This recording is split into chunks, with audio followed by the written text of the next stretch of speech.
ലോകത്തെ പ്രവാസികളിൽ നിന്നും പണം വരവുള്ള രാജ്യങ്ങളിൽ 2023 അതായത് ഈ കൊല്ലവും ഒന്നാം സ്ഥാനത്ത് ഇന്ത്യ തന്നെ. 12,500 കോടി ഡോളറാണ് ഈ വർഷം ഇന്ത്യയിലേക്ക് പ്രവാസികൾ അയച്ചത്.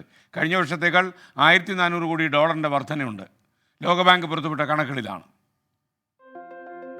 12,500 കോടി ഡോളർ അഥവാ 10.41 ലക്ഷം കോടി രൂപയാണ് 2023 ഇന്ത്യയിലേക്ക് എത്തിയത്. 2022 പ്രവാസികളിൽ നിന്നുള്ള പണമൊഴുക്ക് 10,000 കോടി ഡോളർ എന്ന നാഴികക്കല്ല് താണ്ടിയത്. ലോകബാങ്കിന്റെ മൈഗ്രേഷൻ ആൻഡ് ഡെവലപ്മെന്റ് റിപ്പോർട്ടിലേതാണ് കണക്കുകൾ. വികസിത രാജ്യങ്ങളിൽ പണപ്പെരുപ്പം കുറഞ്ഞതും ഉഭയകക്ഷി വ്യാപാരത്തിന് ദിർഹവും രൂപയും ഉപയോഗിക്കാമെന്ന ഇന്ത്യ UAE ധാരണയും ഗൾഫ് രാജ്യങ്ങളുടെ സമ്പദ് വ്യവസ്ഥയിലെ ഉണർവും പ്രവാസി പണത്തിന്റെ വരവിൽ നിർണായകമായി. ഇന്ത്യക്ക് പിന്നാലെ പ്രവാസി പണത്തിന്റെ കാര്യത്തിൽ 2, 3, 4 സ്ഥാനത്തുള്ളത് മെക്സിക്കോയും ചൈനയും ഫിലിപ്പീൻസുമാണ്.